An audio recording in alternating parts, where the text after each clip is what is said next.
Self-Upgrade, le rendez-vous de ceux et celles qui ont choisi d'évoluer.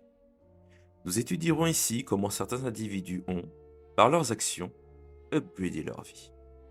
Ils ont dû agir, aller parfois dans l'inconfort ou agrandir leur zone de confort. Soyez attentifs, concentrez-vous et rejoignez-nous. Je suis Jérémy François, votre hôte, et ma promesse reste inchangée, celle de vous confirmer que vous sortirez forcément grandi de cet épisode. Le moment est venu et je vous souhaite à tous et à toutes un bon upgrade. C'est parti.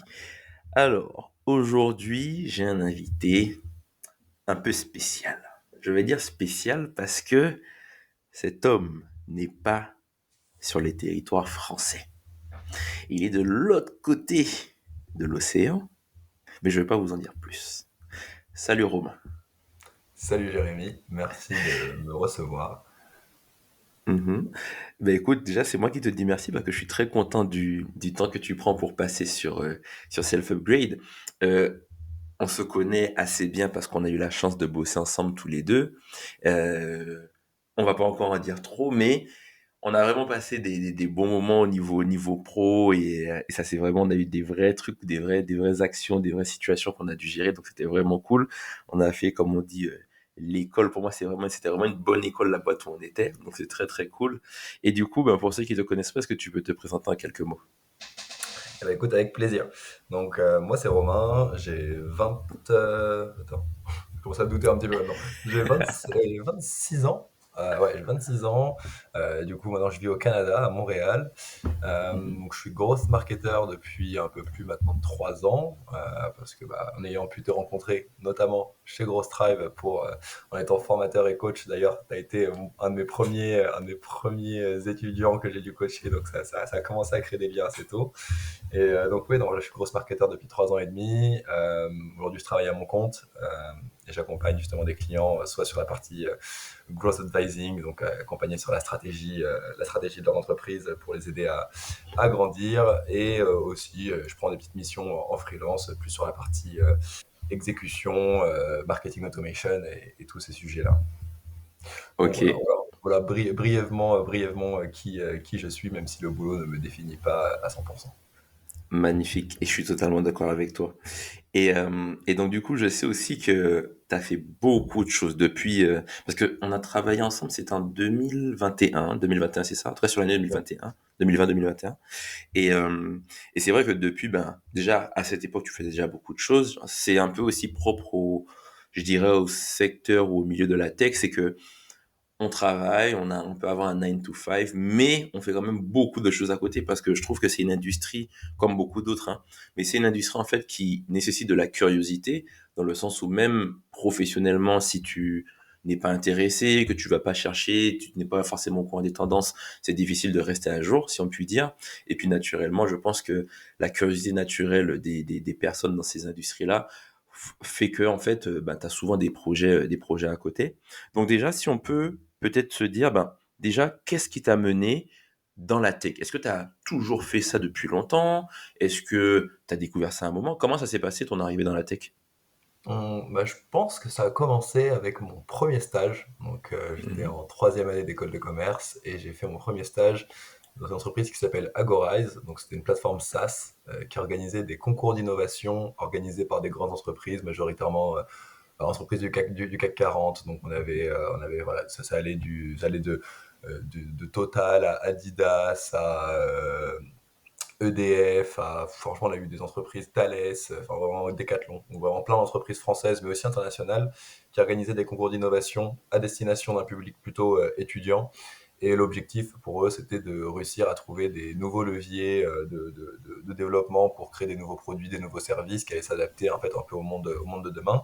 Et moi là-bas, mon rôle, c'était vraiment voilà, d'intervenir dans les écoles, de présenter ces projets, de motiver les étudiants à participer dessus, de les coacher sur leurs projets, donc sur développer des projets innovants selon une méthodologie.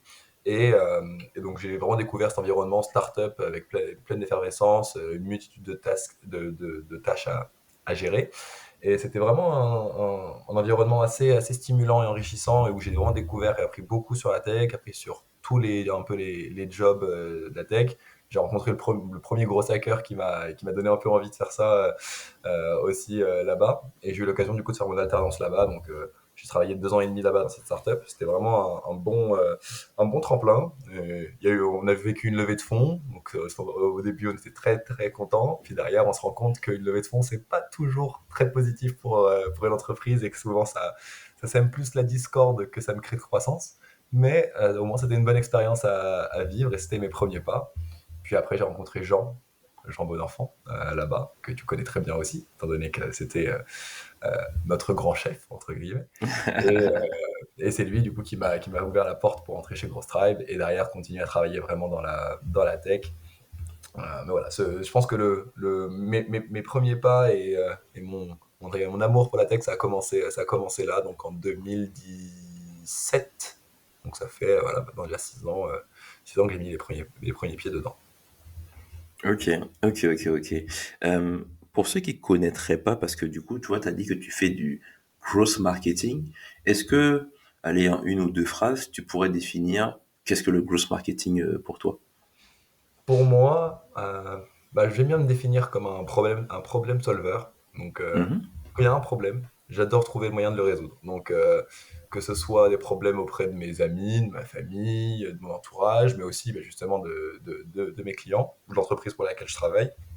J'aime pas qu'un problème reste non résolu, et un problème, c'est fait pour être résolu. Donc, moi, ce mhm, que j'aime bien avec le gros hacking, c'est que le but, c'est de tout le temps chercher la petite bête, toujours chercher le petit endroit où on a des problèmes sur les taux de conversion, comprendre la raison pour laquelle ça arrive, donc s'intéresser à l'utilisateur, s'intéresser au client final, et comprendre en fait pourquoi il fait une certaine action ou il ne la fait pas, et comment on va pouvoir l'inciter, le persuader de prendre l'action qu'on lui recommande. Et donc c'est là que j'aime vraiment beaucoup, enfin c'est là que pour moi, le growth hacking fait sens parce qu'on est toujours dans une amélioration continue. On cherche toujours à expérimenter pour améliorer l'expérience client et avoir cette vision centrée sur l'utilisateur. Et bah, pour moi, le growth hacking, c'est ça. C'est vraiment une vision centrée sur l'utilisateur et faire en sorte d'améliorer son utilisation du produit ou du service auquel il fait appel et qu'il paye, tout simplement. ok, super. Je sais que, comme je le disais, tu as fait plein de choses. À un moment, tu as été en tout cas pour moi la personne qui m'a fait investir mes premières en tout cas, du moins, j'ai fait mes premiers investissements crypto grâce à toi. J'avais écouté bien l'histoire. À chaque fois, j'arrive au bureau tranquillement. Il y a un gars tout excité qui me dit, ouah, mon gars, tu sais pas ce qui se passe, etc. Je dis, mais qu'est-ce qui se passe? Je pense, alors, je vais mettre des guillemets, peut-être qu'on était en plein bull run ou pas, je ne sais pas, mais je pense que oui. Et donc, j'avais cet homme romain. À chaque fois que je regardais son écran, parce qu'il était des fois à gauche de moi, je voyais plein de trucs de crypto tout le temps. Il achetait par-ci, revendait par-là, etc. Et au bout d'un moment, ben, je suis un être humain, hein, une simple créature de mon créateur. Et donc, du coup, je subis le FOMO, c'est-à-dire cette peur de manquer quelque chose. Donc, je lui dis, bon, écoute, faut que tu m'expliques ça. Et donc, du coup, je sais que tu as eu, en tout cas, à un moment, à ce moment-là, en tout cas, une grosse passion. Il y avait aussi Thomas qui était très passionné par les cryptos aussi. Thomas qui était le manager France. Mais je sais que toi, tu avais voilà, cette grosse passion-là. Est-ce que tu veux nous parler de ça, du Web3? Qu'est-ce qui t'a passionné dedans? Qu'est-ce que tu as fait dedans, etc. Avec plaisir. Donc effectivement, ouais, en 2021, on était en plein début du bull run. Moi, j'ai acheté mon premier Ether à 1000 $ début janvier, sous les recommandations justement de notre ami Thomas. Euh, Mhm. Quand au début, je comprenais pas vraiment trop dans quoi je rentrais. Puis au bout d'un moment, en 2, 3 semaines, je crois que j'ai fait x2. Et à ce moment-là, je me suis dit, OK, quelle est cette chose?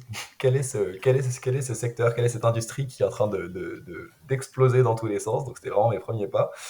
Donc, forcément, j'ai passé un temps fou à essayer de comprendre, à regarder des différents projets, à investir, vendre, gagner un peu d'argent et voilà, à faire grossir mon portefeuille. C'était hyper enrichissant.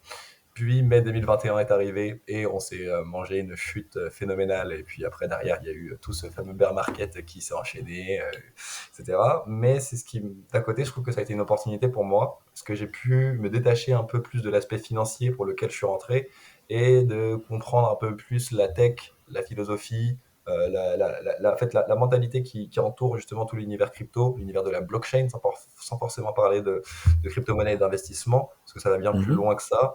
C'est vraiment, je trouve que c'est une industrie qui est beaucoup plus communautaire. Et j'ai découvert ça, en fait, ce côté d'une communauté qui est vraiment soudée, qui s'entraide, qui accompagne, qui est là, en fait, pour que ça puisse se développer, que ça puisse grandir. Et j'ai découvert, en fait, ce pouvoir, le pouvoir qu'avait une communauté.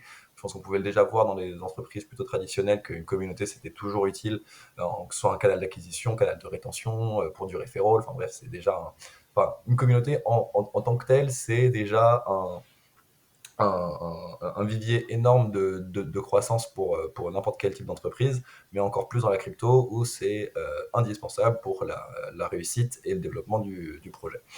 Donc voilà, j'ai passé à peu près 2 ans, 2 ans à me renseigner, à regarder des tonnes et des tonnes et des tonnes de vidéos pour essayer de comprendre. Et voilà, aujourd'hui, ce que j'aime beaucoup, c'est que c'est une industrie qui peut répondre à des problèmes de société aujourd'hui, qui peut répondre à des problèmes de corruption, à des problèmes de centralisation, à des problèmes Mhm. notamment avec les banques, où avec les banques, on n'est pas réellement propriétaire de son argent, alors qu'avec les cryptos, tu as la possibilité de le faire tant que ce n'est pas sur un exchange de type FTX, Binance ou des choses comme ça, tu es réellement propriétaire de ton argent et tu en fais ce que tu veux.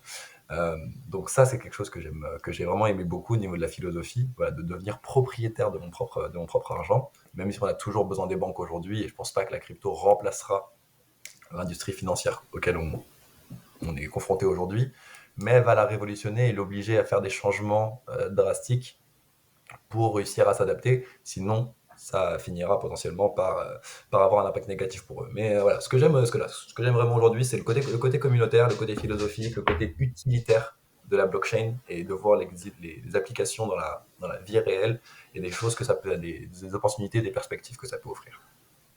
Ok, ok, non, super, super intéressant. Et donc, du coup, tu vois, il y a un truc que tu dis du coup, qui est très intéressant, c'est que quand tu commences à t'intéresser, en tout cas, même à mettre ton argent, tu sais, alors je sais pas qui dit cette phrase-là, je l'ai déjà vu plusieurs fois, mais en fait, les gens payent pour justement payer attention, faire attention à. C'est-à-dire que quand tu mets ton argent quelque part, en fait, vu qu'il y a ton argent qui a été mis, en général, ton attention va suivre ça. Donc, c'est-à-dire que tu vas commencer à te renseigner pour comprendre vraiment ce qui se passe. Et donc, du coup, par rapport à ça, je sais que tu as aussi, en tout cas, entrepris de façon générale, puisque on peut dire que déjà le freelancing, en tout cas, c'est la première step pour moi de l'entrepreneuriat, c'est-à-dire que tu commences à gérer des clients, tu commences aussi à faire des ventes, à avoir un pitch, à délivrer de la valeur, etc. Tu as aussi fait de l'entrepreneuriat. Qu'est-ce que, justement, parce que tu vois, tu dis quelque chose qui est très intéressant, tu dis qu'effectivement, ce n'est pas un job ou des missions ou un milieu pro qui te définit. Donc, comment, si tu veux, si on fait le parallèle, qu'est-ce que l'entrepreneuriat t'a appris sur toi en tant que Romain? Hmm, très bonne question. J'ai commencé l'entrepreneuriat de manière complètement inattendue. C'était pas un souhait ni une volonté. C'est vraiment une Mhm, opportunité qui s'est présentée. Donc, comme tu le sais, j'ai été très actif sur LinkedIn pendant à peu près 4-5 ans de ma jeune carrière. Et mhm, du coup, voilà, je postais de manière très très active quasiment tous les jours, des conseils, des tips pour optimiser ta performance sur LinkedIn, ensuite sur le gros hacking, et puis ensuite sur plein d'autres sujets. Et j'ai fini par développer mon personal branding, faire des webinars. Et j'ai été approché suite à un webinar que j'ai fait avec une entreprise dans le monde de la santé sur le personal branding. Et derrière, quelqu'un qui m'a dit: «J'ai adoré ta conférence, est-ce que c'est possible d'avoir un coaching?» Et je me suis mhm, dit: «Bah, pourquoi pas?» Mais j'avais jamais fait ça de ma vie, j'avais jamais fait ce type de coaching sur LinkedIn. Donc la première question qui arrivait, c'était: «OK, très bien, mais je mets quel prix?» Quel prix, mhm, combien vaut mon temps? C'est ça, quelle est la valeur de mon temps? Donc ça, c'était compliqué à définir aujourd'hui. Au début, je me suis dit, bon, je sais pas. Moi, j'ai beaucoup travaillé en restauration pendant mes études, donc je gagnais 10 euros de l'heure. J'étais déjà, à ce moment-là, j'étais déjà content. Et je me suis dit, bon, comment je vais pouvoir me vendre? Donc au début, je pensais mettre un prix aux alentours de 75 euros par heure, par exemple, pour aller franchement niveau chiffre. J'en ai parlé avec une amie qui bosse beaucoup, qui était entrepreneuse depuis un bon moment. Et quand je lui ai dit ça, elle m'a dit: «Mais non, ton expertise a beaucoup plus de valeur que ça. Franchement, tu peux mhm, doubler.» À ce moment-là, j'étais pas serein. Je me suis dit: «Tu es sûr que je vais pouvoir vendre 150 euros de l'heure pour une formation LinkedIn alors que j'ai jamais fait ça de ma vie?» Elle m'a dit: ouais, «Oui, tente et au pire, tu négocies. Enfin, tu négocies, ça baisse un petit peu, c'est pas grave, mais au moins tu tentes et tu prouves ta valeur.» J'ai annoncé le prix. On m'a dit: en espèces ou en virement. Et là, c'était ma première rentrée dans l'entrepreneuriat, donc c'était Ok. assez sympa. Puis derrière, en fait, ce qui s'est passé, c'est que j'ai pris les opportunités. Je les ai jamais Ok. cherchées pour le coup. Je suis jamais allé prospecter pour des missions en Mhm. freelance.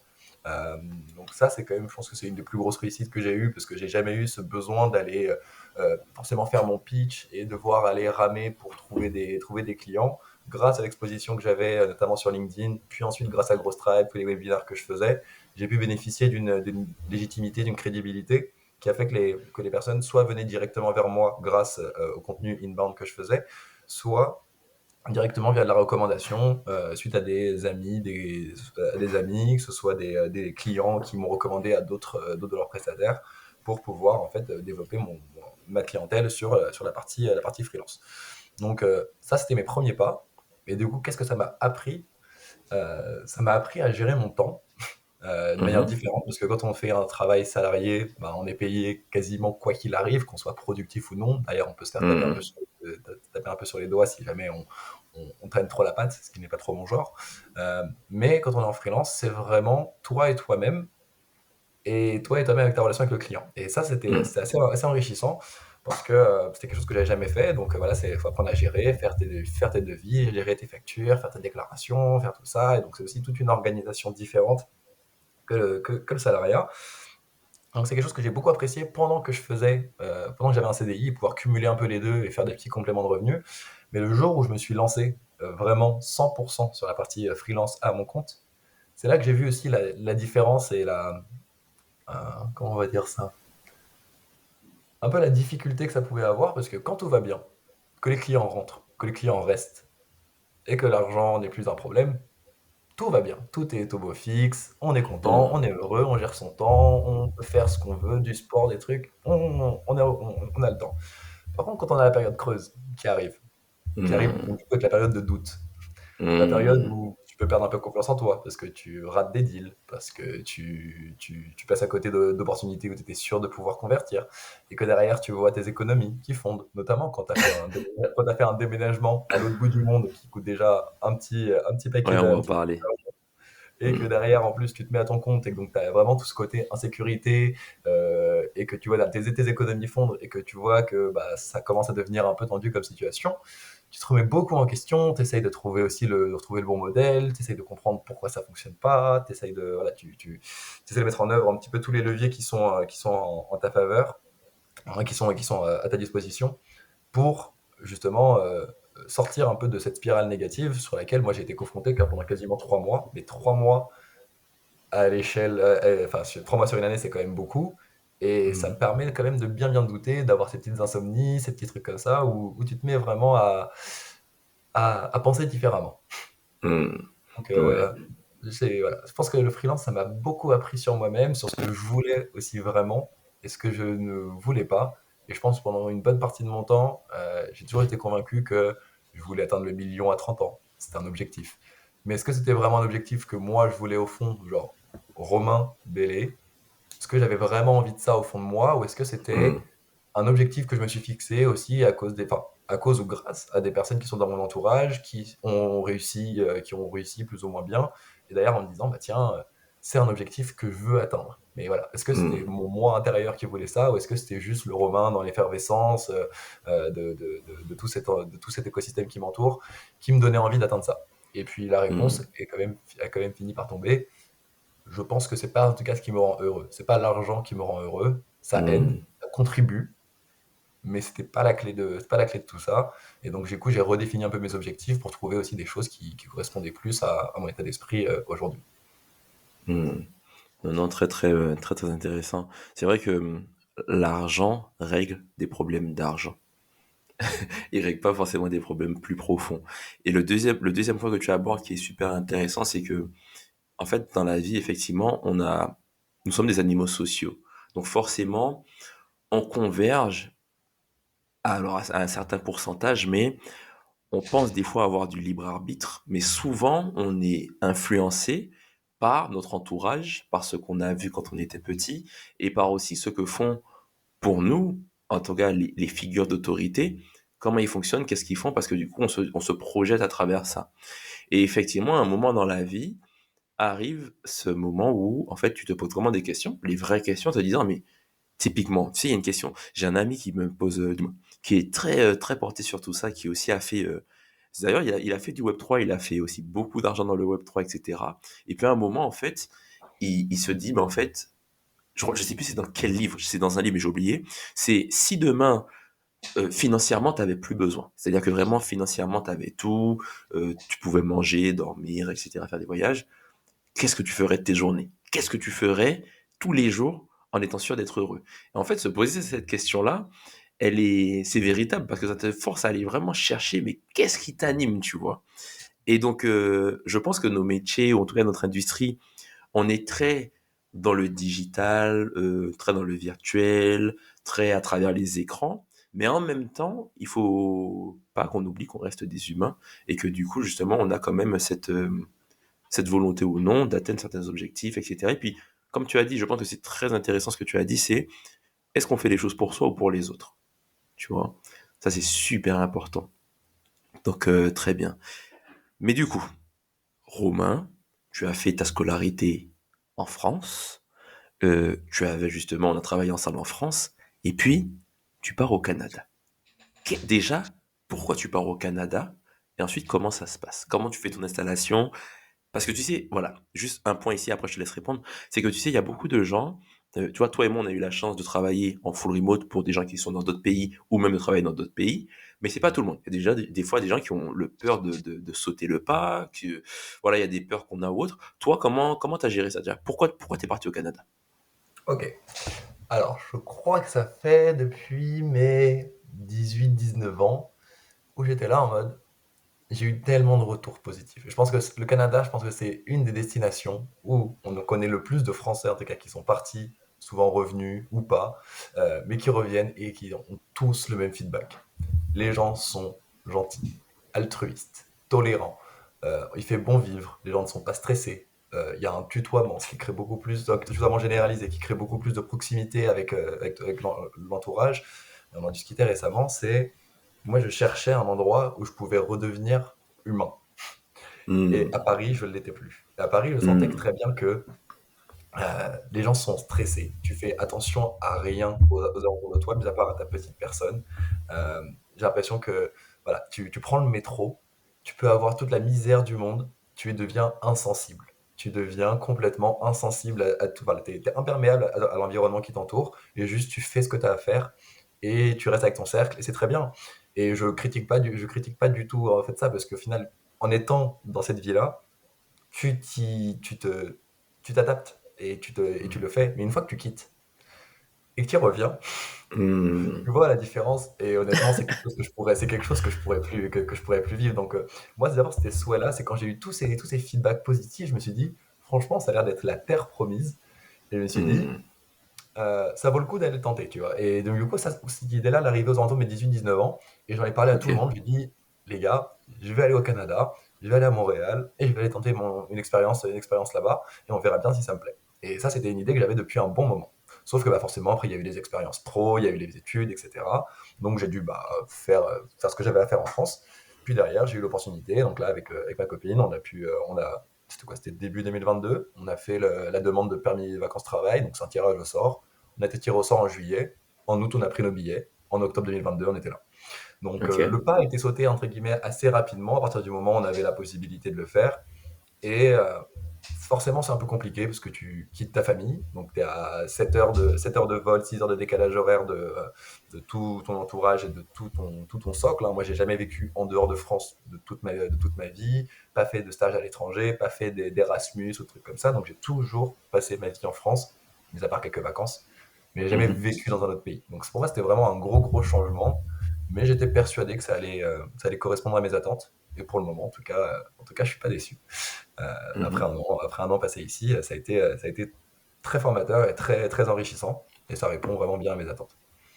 Ok, super, super. Ça fait écho, ce que tu dis en tout cas fait écho avec ma propre expérience aussi, parce que moi du coup j'ai passé la majorité, j'ai passé plus de 14 ans aux Antilles, du coup en Martinique, et c'est vrai que quand je suis arrivé du coup post-bac à Paris, je me suis dit, mais en fait, j'ai eu un choc en me disant, mais pourquoi tout le monde est aussi pressé et stressé? Je me souviens, en fait, j'ai toujours un truc en tête. Je me souviens, il y avait une femme qui avait, je crois elle avait son enfant qui marchait plus une poussette, qui marchait plus vite que moi. Mais qui courait. Et je me disais, waouh! Moi, ça m'a vraiment fait un choc, tu vois, de voir ça. Et comme tu dis, au bout d'un moment, tu te retrouves toi-même à courir. Tu vois, tu t'adaptes. Donc, en fait, toi-même, t'es là à courir. Je sais pas, le métro, il est marqué qu'il arrive, il y en a un prochain dans 2 minutes, mais tu vas courir pour prendre celui qui est là, tu vois. Parce que, ben, tout le monde le fait. Donc, oui, gros choc. Et ma question, du coup, on va revenir sur le Canada parce que effectivement, comme tu dis, tu déménages, donc avec ta copine, vous vous installez, etc. On va dire, parle-nous des peut-être les 2 premiers mois quand t'as pas encore tous tes repères, t'as peut-être pas encore autant, parce que je sais que t'as beaucoup quand même d'amis, alors je mets beaucoup, je mets des guillemets, mais t'as beaucoup d'amis quand même à Paris ou en France de façon générale. T'es quelqu'un comme toi de très joyeux, très jovial, bien entouré et tout. Là, t'arrives potentiellement à Montréal, t'as plus forcément tous ces repères-là. Parle-moi de comment tu te sens. Alors vous êtes à deux, mais comment tu te sens et ensuite, comment ton cerveau réagit par rapport à tout ça? Très bonne question. Parce que franchement, c'est vrai que tu passes d'une excitation totale à de dire ah, c'est bon, on part, et une fois que tu arrives, tu dis bon, Mmh. on y est. Donc, Mmh. quelles sont les premières étapes? Donc, d'abord, tu commences. Je pense que les 2 premières semaines, t'as pas trop le temps de penser un peu au manque de la famille, des amis, etc. Là, t'es vraiment un peu excité pour le fait de découvrir la ville. Donc, là, de un, on avait notre logement pour la première semaine, donc un petit Airbnb. Et après, derrière, bah, on était là en mode bon, priorité, c'est trouver un logement, faire les papiers administratifs pour qu'on soit, pour qu'on soit en conformité avec les numéros d'assurance sociale, tous les trucs un peu comme ça, là, les petits trucs dès que tu arrives dans un nouveau pays pour être en règle. Donc on s'est occupé de ça la première semaine, découvrir un peu la ville, etc. Donc là-dessus, c'était assez cool. Puis derrière, après, bah, c'était la recherche d'appartements. On faisait genre peut-être 20 visites d'appartements par semaine. Enfin, honnêtement, on allait à un rythme assez intense. Puis derrière, OK. c'était de se dire, mais en fait, là, on a bientôt plus notre logement, bientôt, on l'aura plus. Va falloir qu'on trouve quelque chose. En fait, ça coûte cher. Ça coûte cher les logements à Montréal en courte durée. Et donc là, tu es en mode, bon, comment on va faire pour OK. s'en sortir et pas cramer trop d'argent? Finalement, on trouve notre appartement, il faut préparer l'emménagement. À ce moment-là, on n'a pas encore trop rencontré de personnes parce que bah, c'était pas, on est arrivé, on connaissait personne ici. On avait Mmh. peut-être un ou deux contacts, genre des anciens collègues qui vivaient ici. Mais voilà, ces anciens collègues, tu les vois, tu bois un verre, mais c'était pas forcément le gros, Mmh. le big love, entre guillemets, où derrière tu te dis c'est bon, ça va devenir mon pote assuré pour le reste de mon séjour. Donc non, c'était Mmh. vraiment un peu perturbant. Un moment passé non-stop ton temps avec ta copine, c'est bien, mais tu as aussi besoin d'avoir une diversification sociale et de pouvoir retrouver un peu ce côté Mmh. interaction et de pas rester seulement toi. Et là, c'est là qu'on est arrivé que bah, commence à se créer un cercle d'amis. C'est devenu une priorité et on a eu de la chance. Après, la chance, d'ailleurs, faut la saisir à chaque fois, hein. C'est des anciens collègues de Paris qui passent sur Montréal, qui viennent en visite pour rencontrer, enfin, pour voir leurs meilleurs amis qui vivent sur place, qui nous disent ah tiens, vous êtes chaud, on va se boire un verre. On prend ce verre. Là, ils nous disent nous, on va boire un verre avec des amis après, vous voulez nous rejoindre? Et à ce moment-là, tu as le choix. Oui ou non. C'est ce fameux juste oui ou non. Et Ouais. des fois, tu peux être tenté de dire non, mais si tu dis non, tu peux rater une opportunité. Alors que si tu dis oui, Mmh. tu peux avoir quelque chose qui n'aboutit pas, ou tu peux avoir quelque chose qui aboutit extrêmement bien. Et au final, Mmh. on a dit oui, on a rencontré ces gens-là, des personnes extraordinaires, qui nous ont fait rencontrer d'autres personnes parce que ça faisait 8 mois qu'ils étaient déjà là, qui nous ont fait rencontrer d'autres personnes, qui nous ont fait rencontrer d'autres personnes, et grâce à eux, ça a été vraiment le point d'entrée sur notre vie sociale à Montréal. Donc s'il y a un conseil que je peux donner à des gens qui cherchent à vivre à l'étranger, à s'expatrier, quand vous arrivez, dites oui. Dites oui à Mmh. tout. Enfin, je sais pas si tu as vu le film Yes Man. Ouais, je l'ai vu, je l'ai vu. Ouais, franchement, quand tu arrives dans un nouveau pays, deviens un yes man, ou Ouais. une yes girl, peu importe, mais tu y vas et tu prends les opportunités. Est-ce que tu veux faire ça? Oui, oui, oui. Derrière, tu vois un peu où ça te mène, mais derrière, ça te permet de t'ouvrir un peu aux gens et à l'écosystème dans lequel tu vis, parce que sinon, tu peux rester très vite dans une bulle, et si jamais tu n'arrives pas bah, je pense que si on n'avait pas pris cette opportunité-là, on aurait peut-être fini par rencontrer d'autres personnes, mais ça peut prendre plus de temps, ça peut impacter aussi ton moral, et au final, on s'est rendu compte que bah, ça nous a ouvert vraiment les portes sur ce côté-là. Donc, moi, c'est ce que je retiens de nos 2 premiers mois, c'est que ça a été un peu dur au début de trouver notre appartement, mais une fois que tu as ton appartement, tu commences à faire ton premier cercle, que par exemple, donc ma copine a trouvé son premier boulot, et que derrière, après, voilà, toute la machine commençait à se mettre en marche. Bah écoute, là, l'expérience commence à devenir vraiment de plus en plus agréable. Après, ce qu'il faut garder en tête quand tu déménages à l'étranger, c'est qu'honnêtement, il faut partir avec un petit matelas de côté, Hmm. parce que tu n'es jamais prêt pour toutes les petites galères qui peuvent arriver. Donc voilà, la location d'appartement, la caution, puis derrière, il faut tout meubler, parce qu'à Montréal, ils ont l'habitude on vend des appartements, enfin, on loue des appartements pas meublés. Donc tu n'as pas de lit, tu Hmm. n'as pas de canapé, tu n'as Ah rien, à oui. part, à part juste ce qu'il faut pour cuisiner. Genre, t'as une gazinière, etc., machine à Ouais. laver. Mais derrière, mis à part l'électroménager, tu n'as rien. Donc va Hmm. commencer à te meubler directement. Tu t'adaptes un petit peu aux coutumes du pays. Ici, ils adorent quelque chose. Ils ne mettent pas les taxes sur les prix affichés en magasin. Donc, Hmm. tu voyez, quand tu vas chez Ikea, tu te dis, oh, il est sympa ce canapé. Allez, quoi, 800 $. 800 $ plus 15%. Oh, tiens, elle est sympa cette table. Tiens, 300 $ plus 15%. Et derrière, on se dit, bon, bah, c'est bon, on a un panier, je sais pas, par exemple, de 2 500 $. Tu passes à la caisse, 3 300. Et là, tu te prends une claque. Tu te dis, mais pourquoi ils sont pas capables de mettre la TVA? C'est l'équivalent de la TVA. En plus, Ouais, leur, ouais. leur TVA est moins élevée. Elle est à 15%, alors qu'en France, on est à 20%. Mais tu te D'accord. dis, pourquoi ils ne la mettent pas directement sur le prix final, le prix affiché? Donc au Hmm. début, tu te fais vite surprendre et tu vois des économies. Enfin, tu vois ton argent qui part à une vitesse folle, beaucoup plus vite que ce que tu l'aurais pensé. Et tu te dis, ah oui, donc Hmm. en fait, c'est différent. Ici, il fonctionne différemment. Donc ouais, il y a des petites différences culturelles. Le tips, ça c'est le tips systématique quasiment ici à Paris. Quand tu tips, tu es un dieu. Tu, Ouais. tu, tu es là, tu lâches 1 euro, c'est bon, tu régales. À Montréal, c'est 15% minimum. Tu te fais Hmm. servir un café, 15%. Tu vas prendre un café au Starbucks, emporter, ils te demandent de tipser, alors que t'es pas obligé. Tu vas acheter ta Hmm. baguette, ils te demandent de tipser. Enfin, c'est un truc de ouf. Donc, non, franchement, ça a été des petites différences culturelles, mais dans l'ensemble, ça s'est plutôt bien passé. Mais voilà, peu importe le pays dans lequel on va, je pense qu'il faut s'adapter aux petites différences culturelles, adaptées sur Hmm. place, quoi. Ok. Ok, ok, ok. Non, mais super intéressant parce que c'est vrai que en fait, quand tu arrives dans un pays, c'est à toi de t'adapter, quoi. Et j'ai noté quelque chose aussi. Toi, c'est quoi ton ressenti du coup après un an? Le coût de l'immobilier par rapport à Paris ou l'Île-de-France? Comment tu vois ça? Ça n'a rien à voir.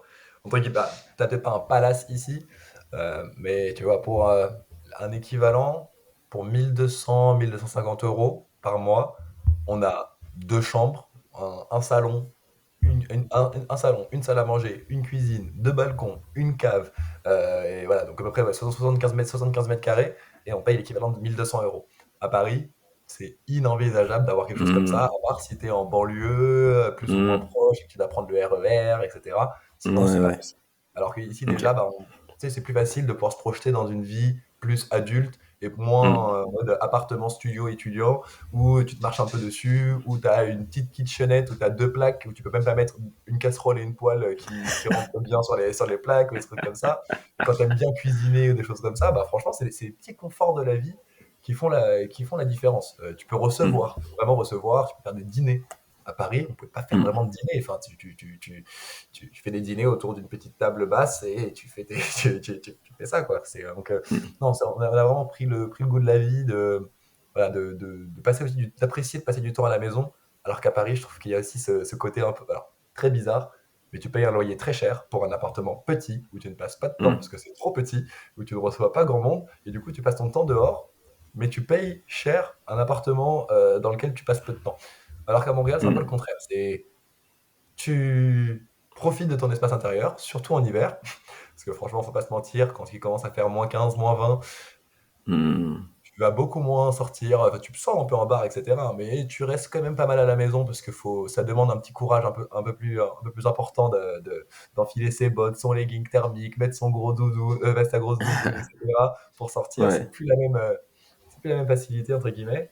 Mais voilà, au bout d'un an, donc sur le marché de l'immobilier, c'est un peu plus ça. Je pense que c'est vraiment plus abordable qu'en France, même si les prix de l'immobilier ont explosé, ça reste toujours plus abordable qu'à Paris.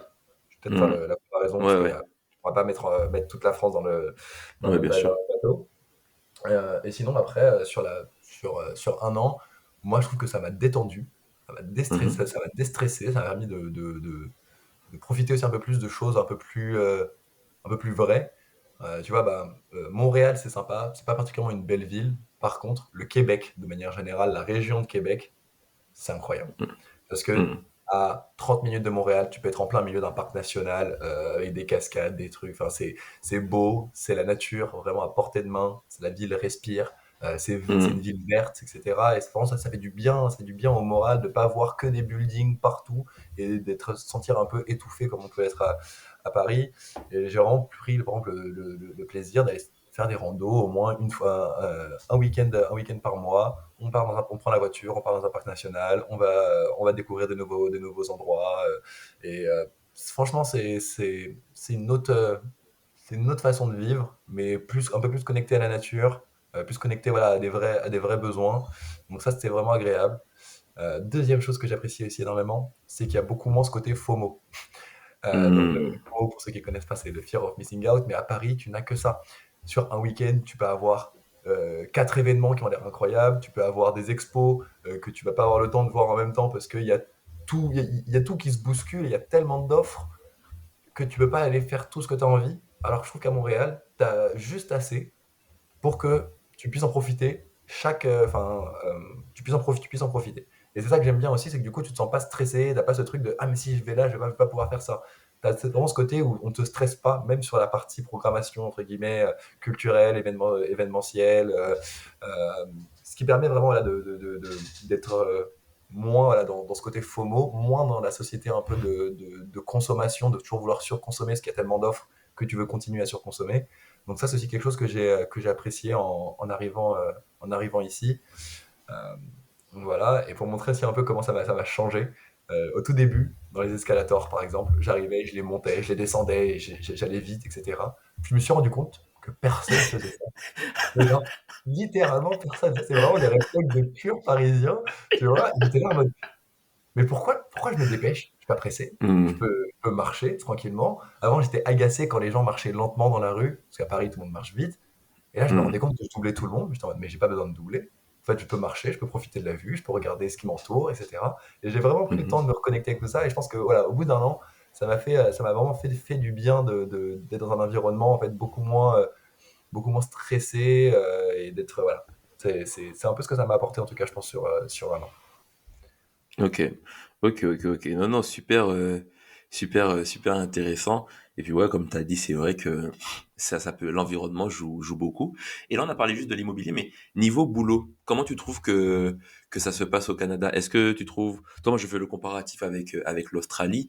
Je me souviens que l'Australie, il y avait un site qui s'appelait, pardon, Gumtree de mémoire, où en fait, je postais ce que je savais faire, mon taux horaire moyen, et puis j'avais des appels. Et franchement, en moins de, je pense, je sais même pas, en moins de 3-4 heures, j'ai trouvé du taf, quoi.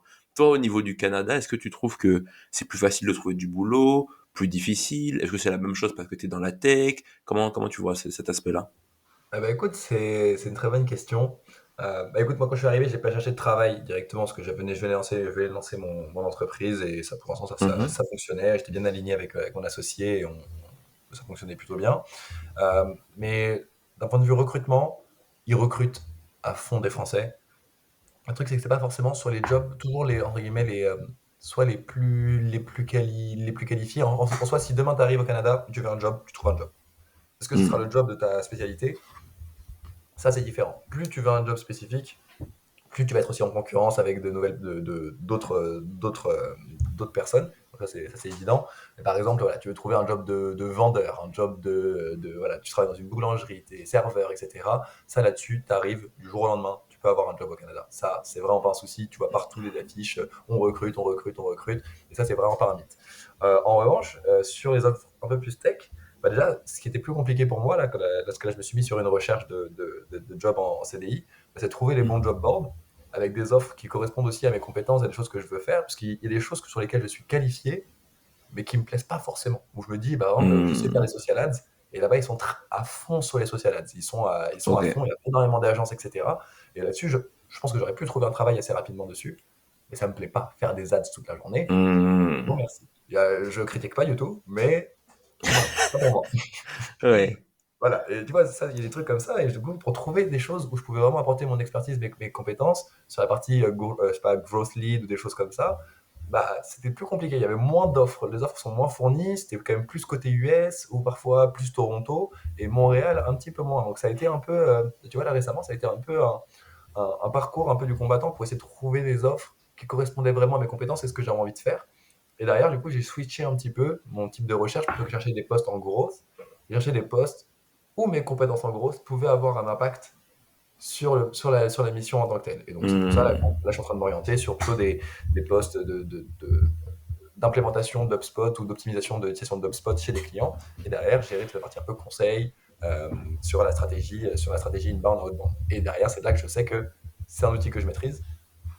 Et derrière, mon expertise en growth va être utile pour accompagner les clients sur les différentes stratégies qu'ils souhaitent déployer. Et c'est plus ça, au final, où en renversant un petit peu le problème, c'est de me dire, très bien, j'ai des compétences, elles sont utiles, elles ne sont pas forcément recherchées en tant que telles, mais par contre, ça peut avoir une valeur ajoutée dans des jobs qui en ont besoin, mais qui ne le savent pas forcément. Et c'est plus comme ça que j'ai renversé la situation. Et dans ce cas-là, en fait, là, tu t'ouvres un panel d'offres d'emploi qui est différent. Et surtout, les appellations. Les appellations de job. Ici, par exemple, un marketeur digital, c'est un stratège numérique. Et tu sais qu'ils ont peut-être pas tort parce que tu sais que digital normalement c'est pas le bon mot hein. Normalement digital c'est avec la main et tout donc ils ont peut-être pas tort hein, stratégie numérique. Non, mais ils ont pas tort. Mais c'est vrai que ça Hmm. devient intéressant. Enfin, au début, tu cherches des jobs auxquels tu es habitué en France, et tu arrives ici, tu tapes, et tu vois, il n'y a pas d'offre. Tu te dis, mais attends, Hmm. c'est quoi le problème? Donc, ils ne recrutent pas des digital marketeurs, des choses comme ça. En fait, non, derrière, non, c'est juste différent. Donc, derrière, il faut trouver la bonne nomenclature des jobs. Et derrière, voilà, faut faire un petit travail. Et voilà, c'est pas à toi, c'est pas à eux de s'adapter à toi, c'est à toi de t'adapter à eux, à la façon dont ils travaillent et dont ils nomment les choses. Donc, ça a été Mhm. aussi un petit parcours du combattant, voilà, trouver les bons job boards, trouver les bons postes auxquels je pouvais vraiment correspondre. Et derrière, après, bah, réussir à valoriser l'expérience, etc. Donc, c'était, donc voilà, pour résumer la situation, le marché de l'emploi, il est ouvert. Il paye plutôt bien, globalement. Je trouve que tu as peut-être plus de facilité à gagner mieux ta vie au Canada qu'en France. Ok. Euh, Honnêtement, j'en suis assez convaincu. Les perspectives d'évolution, en tout cas, j'en ai parlé avec plein d'amis. Tout le monde a des Mhm. possibilités. Enfin, tout le monde a évolué dans son job en l'espace d'un an et demi. Ça évolue assez rapidement. Euh, et surtout, l'équilibre entre vie pro et vie perso. Alors, si tu finis après 17 heures, c'est qu'il y a un problème. Hmm. Tu finis très, très, très rarement après 17 heures. Ah ouais. C'est Ah non, non, non, bah, ils sont hyper à cheval là-dessus. Ils veulent vraiment que les employés puissent avoir un vrai équilibre, et c'est pas du pipeau en mode oui, alors on a un baby-foot et ici tout le monde est heureux, etc. Non, non, non, non.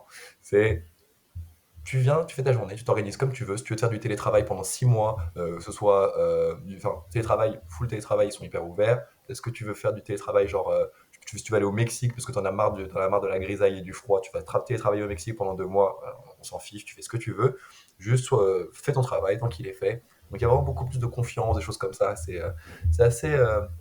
Ça te permet de responsabiliser beaucoup plus, et il y a beaucoup moins ce contrôle, ce côté micromanagement ou des choses comme ça, de ce que j'ai pu comprendre. J'ai pas encore eu le temps de travailler dans une entreprise canadienne, mais Mhm. c'est vraiment le feeling qui en ressort de toutes les discussions avec les gens qui sont employés ici. Donc, non, ça c'est quelque chose aussi qui peut plaire, je pense.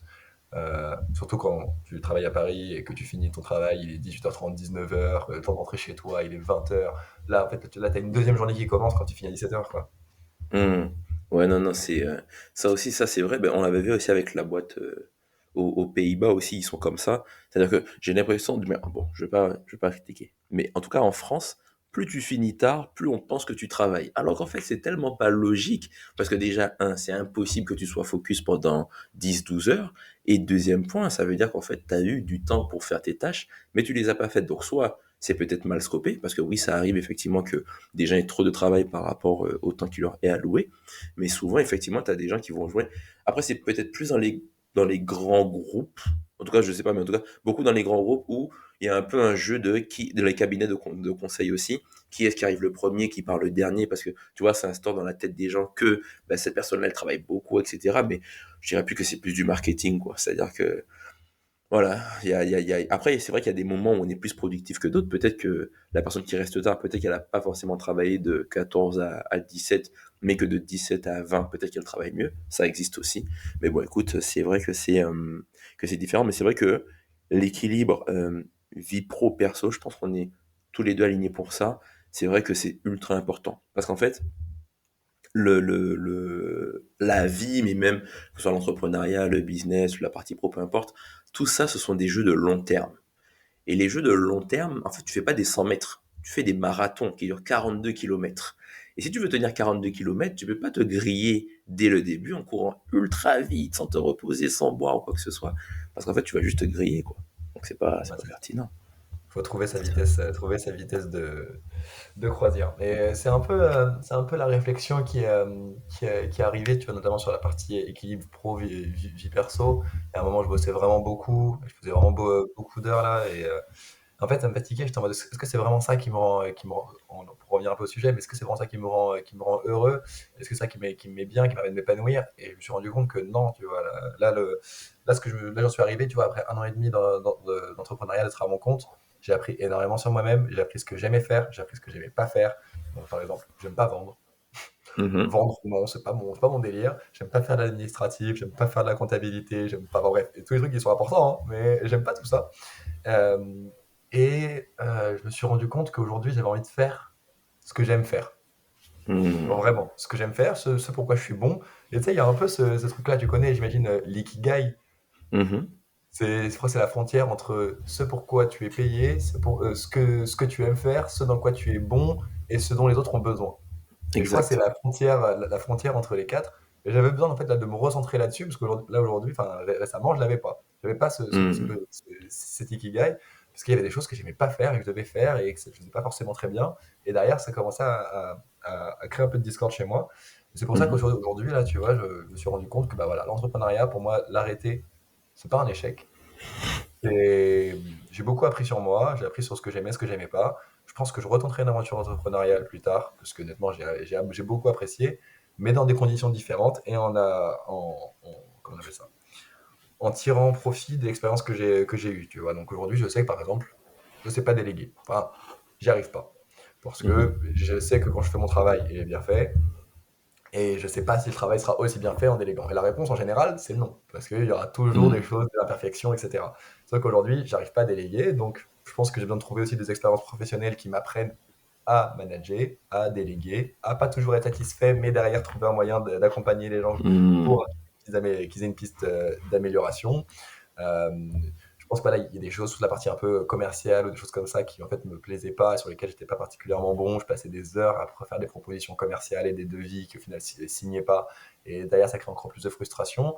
Et je n'arrivais pas du tout à me focaliser. Je pense que sur la partie vraiment grosse pure et dure, advising, etc., je devais passer peut-être 25% de mon temps. Le reste, c'était que sur des trucs que j'aimais pas. Et en fait, je me suis rendu compte Mhm. que je me fatiguais à essayer de faire des choses sur lesquelles j'étais pas vraiment qualifié et que j'appréciais pas vraiment faire. Et derrière, ça m'a un peu tué à petit feu sur ce niveau-là. C'est pour ça qu'aujourd'hui, je me recentre sur, faut que je trouve une expérience qui me permette de monter aussi en compétence sur des sujets que je maîtrise moins et qui me seront, euh, comment on va dire, Bénéfique. ouais, bénéfiques, merci, j'allais dire valuable, mais du coup, voilà, bénéfiques pour le futur et qui me permettront en fait de pouvoir me relancer dans une aventure entrepreneuriale plus tard et voilà, essayer de retrouver voilà, une stabilité. Et là, tu vois, il y a des moments de ta vie où tu as envie de sortir de ta zone de confort, etc. Mais là, je l'ai fait. Je suis parti vivre à l'étranger. Je me suis intégré dans un nouveau pays. J'ai lancé une Mhm. boîte. Je me suis mis en freelance. J'ai accompagné plein de clients différents, etc. Et j'ai fait vraiment plein de trucs. Et là, ma tête, elle me dit stop. Elle me dit Romain, Mhm. recentre-toi, repose-toi, fais quelque chose que tu sais faire, fais quelque chose qui va te faire plaisir, trouve un cadre bien, serein, profite de ta vie vraiment, de ce que tu as vraiment envie de faire, et quand tu seras prêt à relancer une activité à ton compte, pour moi, tu vois, c'est aussi un des gros trucs, c'est que je veux plus être seul, et j'aurais envie d'avoir des compétences complémentaires, c'est-à-dire quelqu'un qui sait vraiment gérer la partie commerciale de A à Z et que moi j'ai quasiment rien à faire dessus, quelqu'un qui puisse gérer toute la partie un peu administrative et financière parce que c'est important pour développer une entreprise de manière saine, trouver les taux de rentabilité, etc. Enfin bref, il y a énormément de choses sur lesquelles je suis pas très qualifié et qui m'intéressent pas particulièrement, même si c'est essentiel pour la survie d'une boîte, et que moi je puisse vraiment avoir un champ d'action qui me convient, sur lequel je suis bon, et je sais que quand je vais passer peut-être 80% de mon temps, ça aura vraiment de la valeur plutôt que de Mhm. m'essouffler à faire des tâches qui, au final, je vais pas forcément les faire bien. Et en plus, je vais pas forcément apporter vraiment beaucoup de valeur. Donc, c'est aussi, voilà, je pense que ça, c'est une grosse remise en question. Ça peut être dur, ouais, ça l'a été, hein, ce choix-là de me dire, au début, j'étais, comment on appelle ça, tiraillé avec moi-même, en me disant, Mhm. tu t'es lancé, tu peux pas t'arrêter maintenant. Mais si, mais non. Et derrière, t'es en dualité constante avec toi-même en te disant, mais voilà, c'est un échec. Mais non, en fait, c'est pas toi un échec. Mais si, mais non. Et c'est très compliqué à gérer d'un point de vue personnel. Mais une fois que tu fais le point avec toi-même, et que tu arrives vraiment à te dire, ok, je prends cette décision, et que tu te rends compte qu'au final, tu as un soulagement au fond de toi une fois que tu prends cette décision-là, bah, ça fait du bien. Et je pense que c'est le conseil que je pourrais recommander à n'importe qui. Si à un moment, que quelqu'un se lance dans un projet et qu'au final, au fond de lui, enfin, bien sûr, il faut avoir essayé un petit peu, hein, sortir sa zone de confort, mais si on sent que sortir sa zone de confort, en fait, bah, de la manière dont ça a été fait, ça convient pas, et que tu sens au fond de toi qu'il y a un truc, que ton instinct, il faut toujours écouter son instinct, il y a des moments, ton instinct, il va te dire, ah, c'est pas ça. Bah, Mhm. franchement, parce que ça va pas écouter son instinct, vaut mieux s'arrêter, reculer pour mieux sauter plus tard, plutôt que de continuer, et derrière de finir, faire un burn-out ou d'être complètement dégoûté Mhm. d'entrepreneuriat alors que c'est quelque chose qui peut passionner quelqu'un, mais juste qu'il a pas fait dans le bon ordre ou dans la bonne façon, quoi.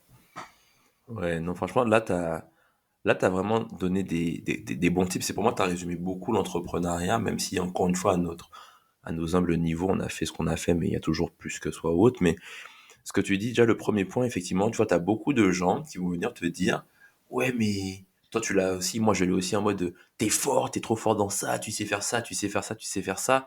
Pourquoi tu le vends pas, etc. Donc, on l'a vendu. Moi, j'ai vendu des heures très chères de consulting sur certains trucs. Mais ça m'intéresse plus. Et quand ça m'intéresse plus, quand tu es quelqu'un qui est très stimulé intellectuellement par ce que tu fais et que ça te drive ou autre, une fois que ça s'intéresse plus, il y a plus de flamme. Donc en fait, tu te rends compte que même si l'argent il est là, hein, il est juste à côté et qu'on te le propose, je préfère ne pas le prendre. Ça m'intéresse pas parce que tu vois, ça peut être, je sais pas, prendre un nouveau client, il y a tous les problèmes qui vont aller avec, tout ce dont tu parles de la gestion, etc. Ça ne m'intéresse pas, tu vois, ça ne m'intéresse pas. Il y a un deuxième point aussi que tu as abordé, je l'ai noté, c'est je parlais avec Jérémy qui a créé un outil qui s'appelle nas.ai qui permet d'avoir des templates en data, etc. Et il parlait du fait, on avait un petit, on discutait sur ça, sur l'aspect délégation. C'est vrai que quand tu délègues, il faut être, en fait, c'est un peu comment dire ça, un produit en croix entre tu vas gagner du temps, mais tu vas perdre en qualité. C'est obligatoire. Et en général, tu perds. Alors, ça dépend de comment tu délègues et tout, mais tu vas des fois perdre entre 15, même des fois jusqu'à 50%. Tu vas te dire, ouais, mais si c'est moi qui l'aurais fait, il y aurait eu X, Y, Z. Et en même temps, des fois, tu verras que quand tu veux déléguer, euh, donc tu vas prendre, je sais pas, quelqu'un qui va arriver, tu vas des fois former cette personne pour qu'à un moment ou à un autre, elle ait l'ownership et que toi, t'es plus du tout, tu vas juste monitorer, tu vois, tu regardes quelques KPI, tu donnes quelques directions stratégiques, mais après, le reste, tu laisses la personne gérer. Et puis des fois, tu embauches des fois des gens qui savent ce qu'ils font, donc tu les laisses faire ou autre, mais des fois, tu vas voir que des fois, tu formes les gens ou autre, etc. Et puis après, les gens, ils partent. Et donc, tu te dis, ah, j'ai formé. Et ça, en fait, pourquoi j'évoque ce point-là, c'est que des fois, tu vois, quand tu cherches un job ou autre, tu te dis, waouh, c'est très dur de trouver un job. Mais quand tu es recruteur ou quand tu es entrepreneur, trouver un bon profil, c'est extrêmement dur. Parce que entre les gens qui sont des comédiens purs en entretien, qui se comportent bien en période d'essai et qui ensuite changent du tout au tout, c'est très difficile pour un entrepreneur, tu vois. Donc effectivement, l'aspect de délégation, c'est ultra important. Et puis après, dernier point, que j'ai noté, c'est aussi l'aspect effectivement.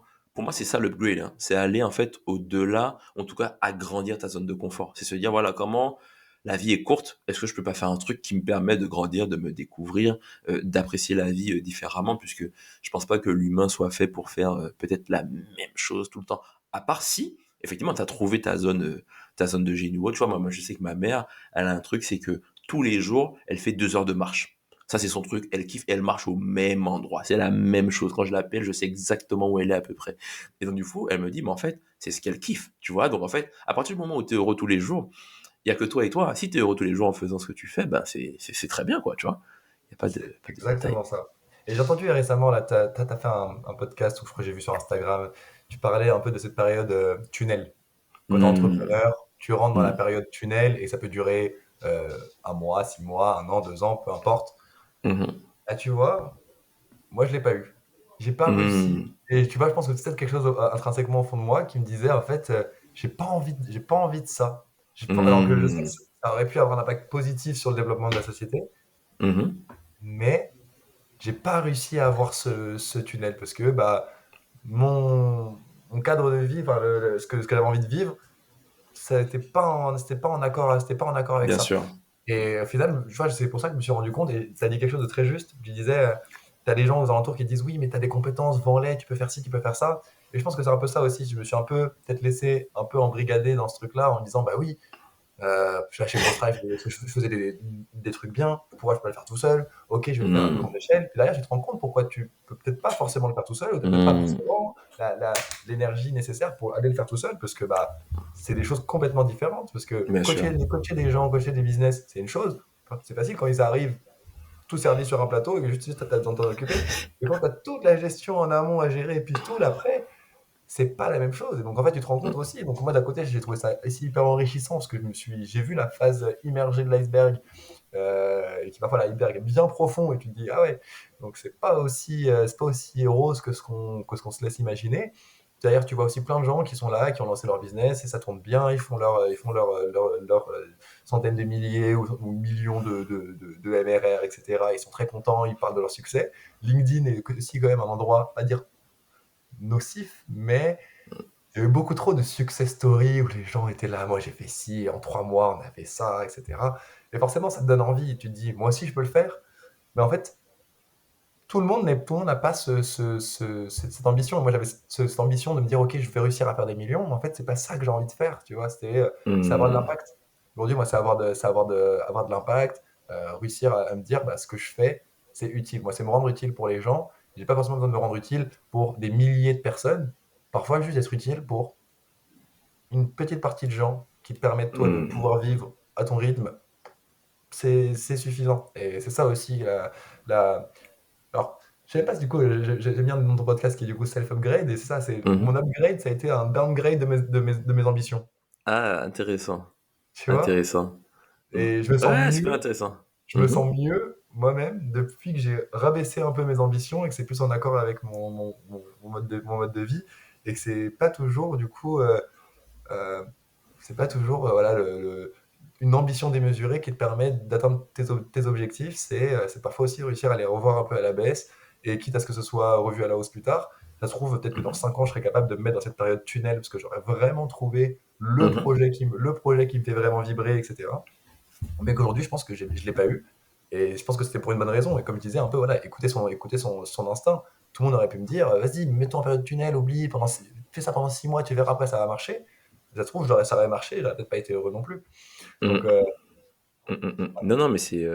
Moi, tu vois, c'est même pas. C'est vrai que là, ce que tu dis, c'est ultra important parce que, tu vois, c'est même pas pour moi. Alors, effectivement, de façon factuelle, tu as peut-être diminué tes objectifs, mais c'est surtout, en fait, que tu as trouvé ton alignement, tu vois. C'est se dire, OK, bah, en fait, c'est avec ça que je suis aligné, tu vois.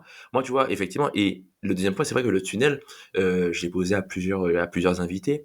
Et tu vois, j'en ai fait un encore, j'ai fait un épisode de podcast hier, en tout cas au festival. Et même chose, j'étais avec Michael, qui est un lead dev iOS, qui a monté pas mal de business, etc. Et on parlait d'un jeune qui s'appelle Elliot, et qui est Elliot, comme je disais, juste redonner l'anecdote, mais Elliot, moi, quand je le rencontre, donc il a pas d'argent pour se payer son pass Navigo, le mois d'après, il fait minimum 6 000 € par mois.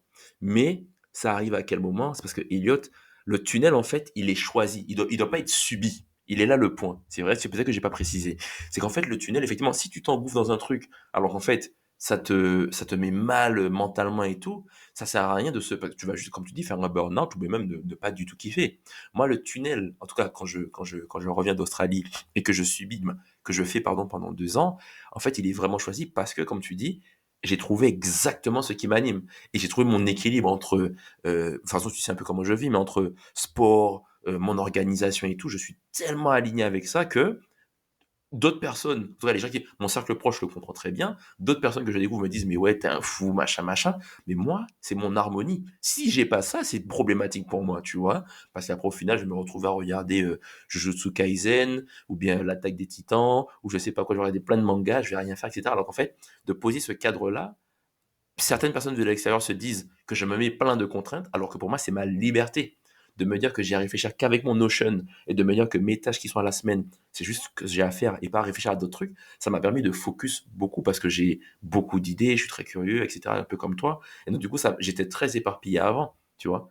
Donc, en fait, moi, ça m'a apporté mon harmonie, mais effectivement, c'est un peu, je pense, c'est un peu comme des mécanismes, tu vois, on a des clés à molette et puis on fait des ajustements, mais en fait, tout le monde n'est pas pareil. Et juste, on doit trouver ce qui nous fait du bien, ce avec quoi on est aligné. Et puis surtout, après, je pense que c'est ça aussi je pense aussi, c'est un peu philosophique, mais je pense que voilà, la vie ne doit pas être subie, tu vois. Tu dois choisir ce que tu as envie de faire parce que sinon, tôt ou tard, quelqu'un va te faire, soit faire réaliser ses rêves à lui, ou bien tu vas subir des choses et puis après tu vas juste te plaindre d'arriver à un certain âge parce que tu auras plus d'énergie, tu vois. Ah ouais, c'est clair. Non mais je suis tombé sur un truc, je sais plus ce que je suis tombé sur ça, c'était un truc qui disait, en gros, t'as 4000 semaines dans ta vie, c'était chanceux. Ah, 4000 semaines, en gros. ouais. Donc, en gros, t'es en mode, arrête de te mettre un peu des contraintes, etc. Fais ce que t'as vraiment envie de faire. Donc, si tu veux voyager, trouve un moyen et voyage. Si tu Hmm. veux avoir ce job, trouve un moyen, mais postule pour ce job et fais en sorte de l'avoir. Si tu veux commencer ton business, commence ton business. Si tu veux partir en retraite spirituelle, je sais pas trop où, mais va faire ta retraite spirituelle, tu vois. Mais genre, y a pas de prédéfinition du succès et tu dois pas laisser les autres Hmm. mettre la barre pour toi. Tu vois, moi, j'ai toujours assez admiratif en fait toi de ta discipline de vie, mais pour toi voilà, toi c'est normal. Moi ça me Hmm. paraît, moi je sais que c'est pas quelque chose qui me correspondrait, mais je Mhm. respecte énormément et de voir en fait te voir continuer à accomplir en fait tes objectifs et garder en fait cette même hygiène de vie, cette même discipline et en fait ça et puis au début ça peut paraître effectivement bizarre la première fois que tu entends ça, tu te dis mais en fait cet homme n'est pas normal, cet homme est une machine. Mais en fait Hmm. tu te rends compte que c'est ton bon fonctionnement et c'est ça, je trouve que c'est ça qui est important, c'est de réussir à respecter le fonctionnement de chacun parce que bah, C'est ça. enfin quelqu'un peut réussir sa vie en étant voilà en gérant 4 business différents etc.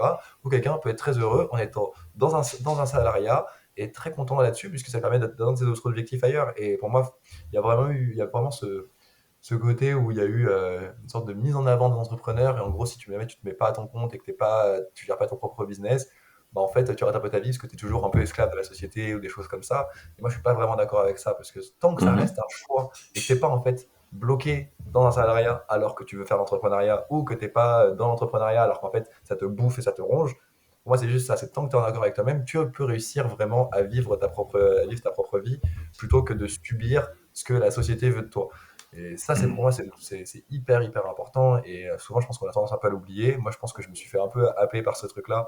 Et derrière, heureusement que j'ai réussi à me reconnecter aussi avec ce que je voulais vraiment. Et je pense que tout le monde devrait faire un peu cette sorte d'introspection. Je crois on en parlait aussi, tu vois, mais genre, c'est un peu différent, mais genre tout le monde devrait aller voir un psy, même si tu vas bien ou si tu vas pas bien.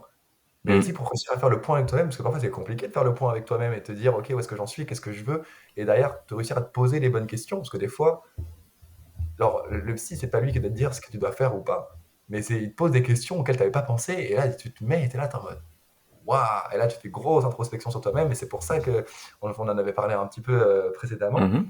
mais moi, je sais, par exemple, tu vois, je suis parti voir un psy pour des trucs, sans rentrer trop dans les détails, mais ça m'a Mhm. aidé aussi à voir plus clair sur ce que moi je voulais, sur ce que je vivais.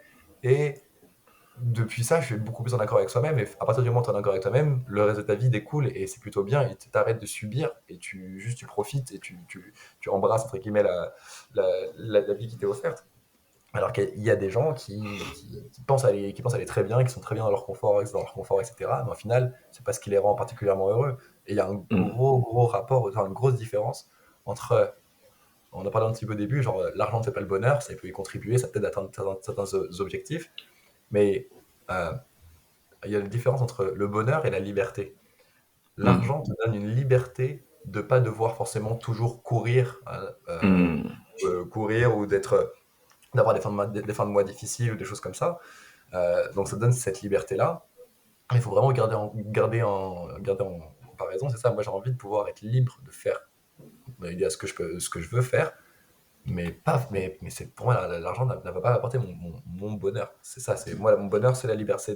Donc tant que j'arrive à être libre dans mes choix et de ce que je veux faire et que je suis en accord avec moi-même, je serai Mmh. heureux. Et c'est ça aussi parfois qui les gens ils disent oui, mais l'argent fait le bonheur. Trouver un peu Mmh. la comment on appelle ça, le compromis un peu entre les deux. Pour moi, c'est plus chercher une liberté dans mes choix de mes choix de vie. C'est ça qui va me rendre heureux. Et une fois que tu comprends ça, Mmh. en tout cas, moi, j'ai compris. Je dis pas que tout le monde comprenne ça, hein, mais en tout cas, moi, c'est ce Mmh. qui m'a aidé aussi aujourd'hui à être beaucoup plus épanoui et beaucoup plus en accord avec ce que je fais. Non, non, mais c'est totalement vrai. Et puis tu sais, il y a un truc, parce que à chaque fois que tu parles, je note des petites choses. Le premier point, c'est que tu vois, nous, alors, quand on a travaillé ensemble, je pense qu'on a dû coacher une centaine de personnes chacun, peut-être un peu plus, je sais Plus. même pas, mais voilà. Et le truc aussi que, en tout cas, moi, je me suis rendu compte de ça à ce moment-là, c'est que je me suis rendu compte entre ce que les gens disent sur LinkedIn et la vérité, il y a un monde. Parce que nous, on avait du coup accès aux chiffres parfois, on avait accès à pas mal de choses, etc. Je me suis rendu compte qu'en fait, tout le monde est en train de se battre, tout le monde est en train de struggle, tout le monde est dans des problèmes. Mais sur LinkedIn, on essaie de t'idéaliser tout ça, un peu comme sur Instagram. Mais la vérité, c'est que quand tu regardes derrière ou sous le capot, c'est pas du tout la même chose. Donc en fait moi ça m'a beaucoup, en tout cas ça m'a permis de beaucoup relativiser à ce moment-là. Quand j'ai vu qu'en fait tout le monde était dans la galère et que c'était des gars comme nous qui réussissaient à dépatouiller les gens ou à leur apporter en tout cas des feedbacks, des solutions et puis à traiter des sujets, je me suis dit en fait ouais non, tout le monde struggle. Sur LinkedIn pour moi je le vois comme un outil marketing. Donc en fait tout le monde fait comme si ça va bien, etc. Mais la vérité c'est que on se rend compte plus en plus que on était sur l'ère où tout le monde va bien, je suis trop successful. On commence un peu à rentrer un peu dans l'ère de la vulnérabilité. Plus les gens sont francs, plus ça permet de connecter avec les gens parce que on est tellement noyé dans du contenu que maintenant les gens recherchent l'authenticité. Et donc du coup, tu dois mettre en avant ce qui marche pas parce qu'en fait, ça fait partie de la vie. Tu vois, ça fait vraiment partie de la vie. Sur le côté psy, il y a un truc que tu as dit, ça c'est tellement vrai. Moi, pendant 6 mois, j'ai chopé une hernie discale. Une hernie discale, c'est quand en fait, en gros, tu as le bas du dos qui est un peu qui est bloqué et du coup, je me retrouvais des fois alité, je pouvais pas bouger, etc. Donc j'ai dû arrêter le jujitsu, j'ai dû arrêter de faire mon sport le matin, etc. Et donc du coup, ça a été un moment très down pour moi. Tu vois, je me suis dit, ouais, mais qu'est-ce qui se passe? En plus, je mange bien, je fais du sport, je dors à l'heure. Comment ça se fait que je chope une hernie discale? En fait, ce qui s'est passé, c'est que j'avais des grosses décisions financières à prendre à ce moment-là, des décisions de business, etc. Et qu'en fait, moi, mon mental est fort, mais mon corps, je l'écoute pas du tout. Donc mon mental, il contrôle vraiment tout. Donc je me dis, non, ben là, même si je suis fatigué, ou même s'il y a ci, ou même s'il y a ça, moi, je ne ressens pas le stress. Mais mon corps m'a dit, bon, je t'envoie quelques impulsions, tu veux pas m'écouter, et hop, j'ai chopé une hernie discale. Et à ce moment-là, je te jure, j'étais vraiment bloqué. Et sur l'aspect psy dont tu parlais, je me souviens que ma chiro, en fait, est devenue mon psy. Parce qu'en fait, je l'ai vu pendant 6 mois à raison de peut-être presque toutes les 2 semaines à peu près, hein, à peu près. Et donc du coup, je me rends compte que avoir quelqu'un à qui tu peux parler, qui n'a aucun intérêt à te donner une direction ou autre, qui est vraiment désintéressé par rapport à ce que tu dis, à qui tu peux parler de plein de choses et qui des fois ne te connaît même pas avant que tu la rencontres, et ben en fait, tu es dans un truc où je mets vraiment des guillemets, et c'est des fois un peu triste à dire, je sais pas comment on peut le prendre, mais tu vas dire par exemple des choses à ces personnes-là que tu dirais pas à ta famille des fois. Tu vois, Mhm. parce qu'en fait, des fois, tu peux pas évoquer certains sujets. Et donc, du coup, je me suis rendu compte qu'en fait, au début, j'y allais ben, pour le dos, pour la chiropractie, etc. Et puis au final, je me rends compte que on se faisait des séances de psy où en fait, je disais ça, il me disait, ouais, mais Jérémy, voilà, comment vous voyez ça, ça, ça. Et puis en fait, je ressortais de là, je me disais, ah, je suis apaisé. Et moi, j'ai toujours pensé, alors je sais la force du mental sur le corps et sur la réussite, mais je me suis toujours dit, bon, voilà, le psy, je sais, c'est jamais un truc où je me suis dit, voilà, je vais prendre des séances de psy, tu vois. Et en fait, au final, c'est arrivé un peu comme une opportunité où, en fait, je me suis rendu compte que, effectivement, j'ai discuté et en discutant, et ce qui s'est passé, c'est que plus je discutais, plus je mettais en lumière certains trucs et c'est là que j'ai compris qu'en fait, ben, mon mental qui est assez fort en fait, je ressentais pas le stress, mais en fait, mon corps ressentait ce stress-là au fond de moi. Et donc, du coup, quand j'ai commencé à accepter, j'ai dégoupillé des situations, etc., ben, quand le stress part, tu te rends compte qu'il y a plein de maladies que t'as pas. Tu vois, moi, je suis rarement malade, très rarement. Mais là, en tout cas, mécaniquement, cette maladie mécanique, puisque c'est des disques, etc., eh ben, dès que mentalement, tous ces trucs-là se sont réglés, j'ai plus eu d'hernie discale. Un truc de fou, tu vois. Donc non, c'est très fort ce que tu dis et c'est réel, quoi. Vraiment réel. Non, non, bah, je suis bah, complètement aligné. Donc, non, ça, c'est avoir aussi l'opportunité de parler avec des gens de tes problèmes, que ce soit business ou autre, mais qui sont complètement externes et pas forcément, exemple, pas la famille, pas les amis, pas C'est forcément ça. ta partenaire. C'est juste quelqu'un qui est complètement externe à tout ça. Tu peux lui raconter et la personne va avoir un peu ce côté, la vue d'hélicoptère avec beaucoup de recul et se dire, en fait, c'est pas cohérent ce que tu me dis. Là, il y a des choses, Hmm. c'est un conflit direct, et derrière, effectivement, d'avoir ce regard externe et derrière se dire, ok, donc du coup, quel choix je fais? Et derrière, c'est prendre le choix avec lequel tu te sens le plus en accord, même si c'est pas forcément le choix qui te permet d'atteindre plus rapidement ton objectif. Et derrière, c'est peut-être là que tu revois l'objectif et c'est là que tu fais ton introspection. Donc, non, en tout cas, bonne histoire de savoir que même en allant chez un chiropracteur, ça peut aider aussi à identifier des problèmes qui sont plus profonds que ça au final. Ouais, clairement, clairement. Donc du coup, si je comprends bien, le Canada, tu kiffes. Comment tu vois la suite pour toi là sur les, je sais pas, les 3 4 5 6 prochains mois? 3, 4, 5, 6 prochains mois, bah là, l'objectif, trouver un travail en contrat permanent, comme ils appellent ça, un emploi Ok. permanent, donc l'équivalent du CDI, évidemment. Mhm. Trouver une boîte dans laquelle je peux me développer, continuer d'apprendre, monter en compétence sur pas mal de choses et aussi voilà, retrouver un peu cette stabilité. Continuer de profiter vraiment bah, de chaque saison, parce que bah, le Canada, c'est 4 saisons bien marquées, qui n'ont pas toutes la Ok. même durée. L'hiver dure 5 mois, le printemps dure 3 semaines, l'été dure 3 mois, et après l'automne, voilà, Ouais. un peu bizarre. Mais au moins, les saisons sont marquées, quoi. Il y a pas trop il y a pas trop de doute. Donc, non, Ok. c'est vraiment continuer ça, continuer à développer bah, mon cercle social sur place et aussi bah, profiter en fait des opportunités de voyage. Tu vois, moi j'adore voyager, on n'a pas trop eu le temps parce que la première année, bah, le temps de s'installer, l'instabilité financière, il y a des mois, enfin, tu sais, c'est ça, enfin, je pense que tu connais, mais en freelance, il y a des moments où tu te fais 3 mois, où tu prends 10 cas par mois soit sur 3 mois, et t'es en mode, ok, c'est la fiesta, et c'est bon, si je continue comme ça, je vais pouvoir atteindre les sommets. Puis après, Hmm. t'as 3 mois, t'as plus rien. Donc du coup, Hmm. tu passes de 30K sur 3 mois à 30K sur 6 mois, parce que derrière, il y a les taxes, les impôts, et derrière, c'est plus vraiment le même truc. Donc, C'est ça. tu passes vraiment par un peu tout l'ascenseur émotionnel.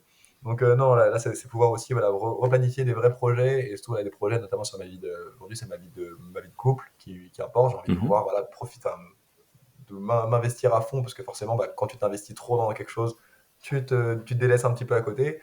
Et pour moi, enfin, aujourd'hui, l'entrepreneuriat, c'était pas plus important que mon épanouissement personnel. Donc là, voilà, Mhm. je recentre un petit peu les objectifs, profiter de voyager parce que ça me manque. J'ai envie de voyager au soleil, j'ai envie d'aller voir des beaux paysages. Là, on est près de l'Amérique du Sud, des trucs comme ça. En 4 heures, on est au Mexique. Enfin, bref, il y a des Hmm. trucs, tu vois, je me dis, faut le faire. Tu vois, alors, Hmm. road trip dans les US, des trucs comme ça, des trucs qui m'ont toujours fait vibrer et qui est aussi une des raisons principales pour laquelle je suis venu au Canada, me dire, Mhm. en fait, je pars sur un autre continent, c'est pour avoir l'opportunité de voyager sur tout ce nouveau continent et de découvrir des nouvelles choses. Donc là, c'est plus ça aujourd'hui, les objectifs, c'est profiter à fond de la vie, et puis voilà, voir venir, et surtout à faire les démarches Mhm. administratives, ce qu'on adore, pour pouvoir rester sur le long terme. Donc Mhm. là, c'est un petit parcours du combattant pour avoir la résidence permanente, rester 50 plus, etc. Mhm. Mais du coup, voilà, les démarches sont en cours. Et puis bah, non, je vais tout faire pour rester là-bas. Et puis maintenant, l'objectif, c'est que les potes viennent me voir. Ouais, mais tu sais, il y a un truc là que tu as dit, et ça, on peut en parler succinctement, mais tu vois, quand tu as eu cette phase d'entrepreneuriat, en tout cas, où, on va dire, l'entrepreneuriat devient très important, ou en tout cas, ça devient la chose principale, en tout cas, qui est dans ton esprit tout le temps, etc. Quels sont les bénéfices du partenaire avec qui tu partages ta vie? Parce que je vais t'expliquer un truc. Moi, tu vois, l'upgrade, c'est très franc. Moi, quand je suis rentré dans le tunnel, toi, il y a quelques années, euh, ma copine de l'époque, vous voyez, j'utilise déjà le terme, ma copine de l'époque m'a dit, c'est le tunnel ou moi, en gros. J'ai dit, c'est le tunnel. Au final, je suis allé dans le tunnel. Euh, Après quelques années, elle m'a dit, t'as bien fait de faire ce que t'as fait parce que elle-même, elle est devenue développeuse web. Elle a compris pourquoi il fallait du tunnel. Mais il y a eu ce moment où ça devient très important, etc. Et c'est vrai que c'est difficile, en tout cas, il faut vraiment que la personne qui t'accompagne, que ce soit homme ou femme, hein, mais il faut vraiment que la personne qui t'accompagne ait ce mindset-là et comprenne que ça requiert du temps. Toi, parce que du coup, je sais que tu as vraiment en tout cas ce recul-là. Toi, c'est quoi d'après toi, voilà, comment le partenaire t'aide alors que toi, tu es entrepreneur, si tu veux pas d'entrepreneuriat avec elle, etc., quels sont les bénéfices du partenaire? Ou en tout cas, les choses auxquelles il faut faire attention, etc. Puisque maintenant, tu as le recul pour ça. Ouais. Moi, déjà, ce qui m'a beaucoup aidé, c'est un soutien inconditionnel. Tu vois, c'est Mhm, ça, hein, le côté vraiment amour. Et tu vois, elle me supporte dans n'importe quel projet que je peux lancer, que ça marche, que mhm, ça marche pas. Jamais, tu vois, ce que j'ai vraiment beaucoup apprécié, elle m'a jamais mis la pression en mode, ouais, bah vas-y, je te laisse, entre guillemets, genre, je te laisse 3 mois pour réussir, sinon derrière, tu retrouves un truc stable, mhm. etc. J'en ai marre de ton truc. Ça a toujours Ok. été hyper supportive, etc. Même si c'était difficile à vivre pour elle, parce que bah, forcément, elle a envie qu'on puisse lancer d'autres projets pour profiter des voyages. Ça a mis en péril, en fait, ça a reculé un petit peu les échéances sur des choses qu'on n'a pas envie de faire. Mhm, Mais pour que je puisse chercher à atteindre les objectifs que je m'étais fixés, qui finalement, maintenant, du coup, ne sont plus des objectifs. Bon, voilà. Mais soutien inconditionnel, même si ça allait un peu même contre un peu contre sa propre volonté. Enfin, je trouve que ça, c'était une belle preuve d'amour, dans le sens où elle aurait préféré que j'ai quelque chose de stable et qui tourne, et puis quitte à ce que je même si je passais à côté d'une opportunité qui permettait de gagner très bien ma vie, etc. Au fond d'elle, elle aurait préféré voilà un truc stable, et au final on sait qu'on a des revenus, on est clean, on est carré. Sauf que au final, je trouve que ça c'est important, plutôt que d'avoir quelqu'un qui te met un ultimatum et qui te dit c'est moi ou ça. Cette personne n'a pas compris. Enfin, soit tu arrives à bien définir ton projet et lui faire comprendre, bah ça c'est réellement important pour moi. J'ai vraiment envie d'accomplir ça. Je pense que j'en suis capable. C'est ça que je veux faire. Et même si c'est mhm, difficile, bah, c'est des moments où tu fais des compromis. mhm, Et donc je pense que ça c'est important. Et le rôle du partenaire, je pense, à ce côté vraiment soutien. Et puis il y a des moments, tu vis des moments difficiles. C'est d'avoir une épaule qui est là, une épaule qui peut être là pour toi, quelqu'un qui te félicite dans tes réussites, qui t'accompagne dans tes échecs, et qui t'aide aussi à donner un petit peu de recul, une vue en perspective. Et moi, je sais que ça a été hyper important. Tu vois, maintenant que là, j'ai décidé d'arrêter, je t'avoue, ça l'a soulagé, clairement. mhm. Ouais, bien Faut, sûr, bien sûr. faut être honnête, mais elle m'a jamais mis de pression. Et ça, je trouve que c'est hyper louable de sa part. Mhm, Euh, mais après, voilà, je pense qu'elle m'a apporté aussi ce côté assurance de, par exemple, elle m'a dit, bah, si jamais à un moment tu as besoin financièrement, etc., je peux t'accompagner, etc. Enfin, supporter, même d'un côté, c'est quelque chose que j'aurais jamais voulu. Je me suis dit, si j'en arrive à ce moment-là, enfin, c'est qu'il y a un problème, etc. Donc, je vais jamais demander de trucs. Mais de mhm, savoir aussi d'avoir quelqu'un comme ça qui peut avoir ton backup à des moments, parce que bah, des moments, tu peux ne pas avoir de cash qui rentre, des fois ça peut rentrer.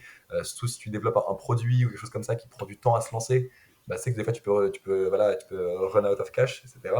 Donc, mhm, ça peut être un soutien moral, un soutien potentiellement financier, ou des soutiens différents. C'est trouver aussi des moyens de sortir un peu parfois de ta bulle où t'es bloqué, et de te dire, allez, tiens, vas-y, on va faire ça. T'es en mode, oh, bouffée d'air frais, là tu te dis, ok, on mhm, revit, tu te fais un week-end, un truc comme ça, tu repars, t'es en mode, c'est bon, je suis refocus, et tu repars. Et ça, je pense que ça a été hyper important, parce que si j'avais été tout seul, par exemple, moi mhm, je ressens, je sais pas, mais c'est ce que j'imagine, c'est j'aurais été vraiment dans mon tunnel, j'aurais vu personne, j'aurais été là. Et est-ce que ça aurait été vraiment plus bénéfique que la façon dont je l'ai fait maintenant?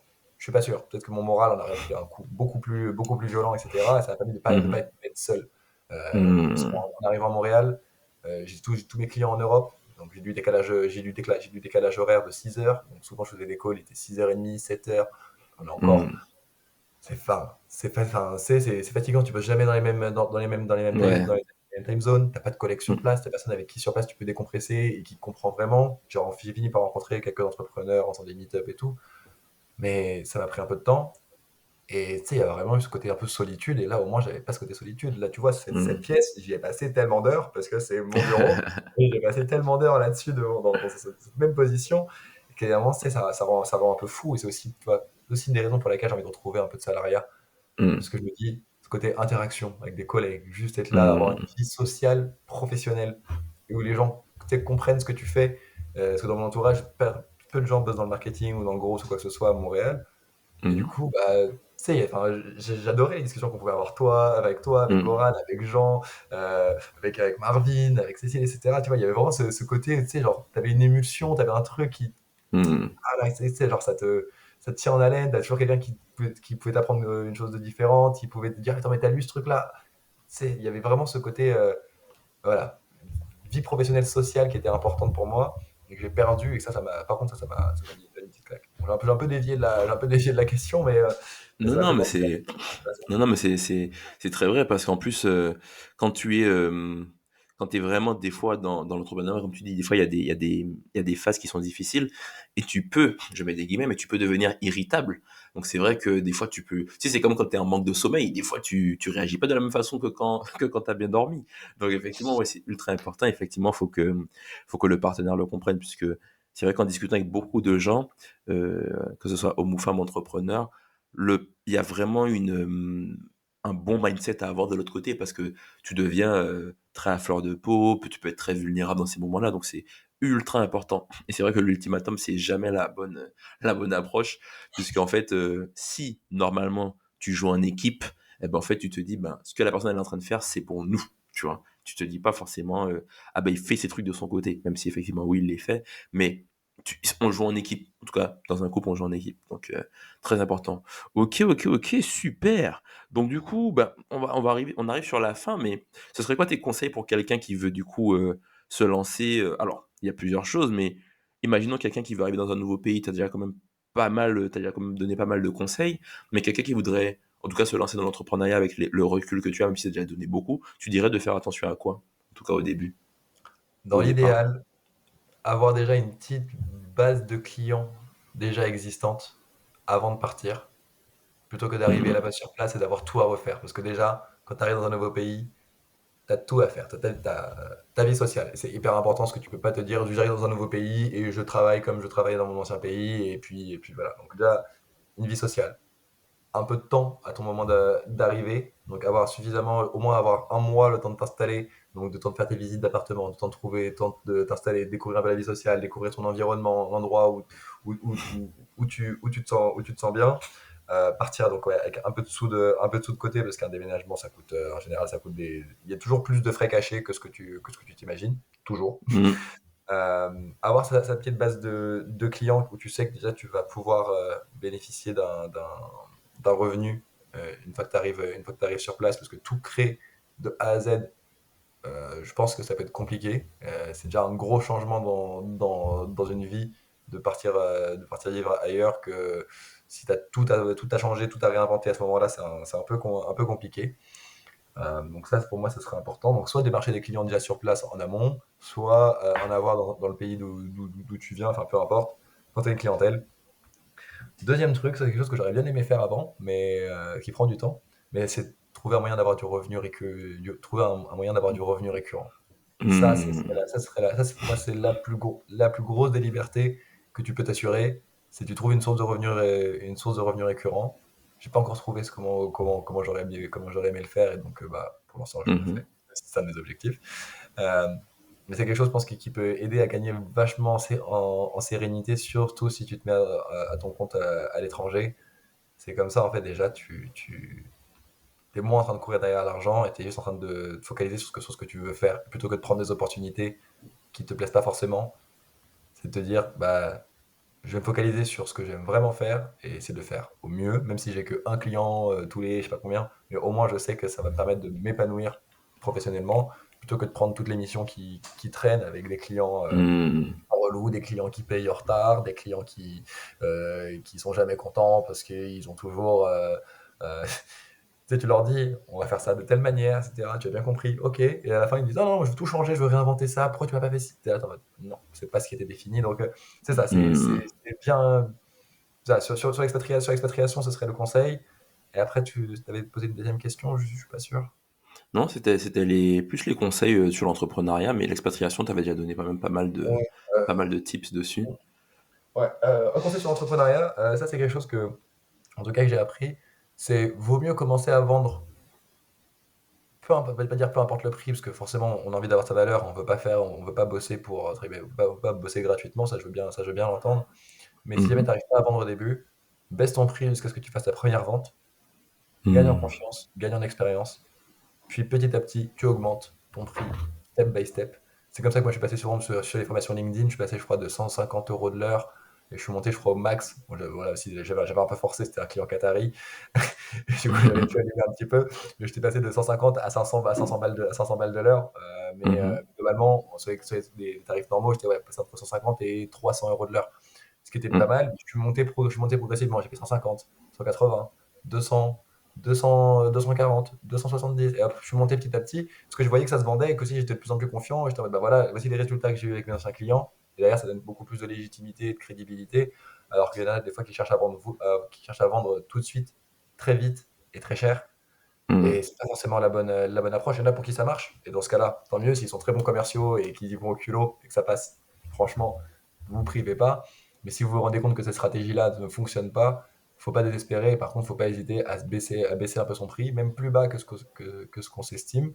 Mais vaut mieux commencer à vendre plutôt que de ne pas vendre du tout. Et ça, honnêtement, ça c'est un point que j'ai pas mal, que j'ai pas mal appris et qui, je pense, parfois, parfois est compliqué quand on voit d'autres amis ou d'autres personnes de notre entourage qui vendent des tarifs indécents à la journée ou des choses comme ça. Et derrière, on se dit, mais moi aussi, je veux faire pareil. Mais il y a des Mhm. raisons pour lesquelles ils arrivent à faire C'est ça. ça. Et ça, c'est les choses qu'on finit par découvrir petit à petit. Donc, pour moi, c'est ça. C'est start small, derrière monte une upgrade progressive, plutôt que de tout de suite vouloir mettre des tarifs hallucinants qui peuvent se vendre peut-être juste 6 mois plus tard, mais avec plus de confiance et plus d'expérience.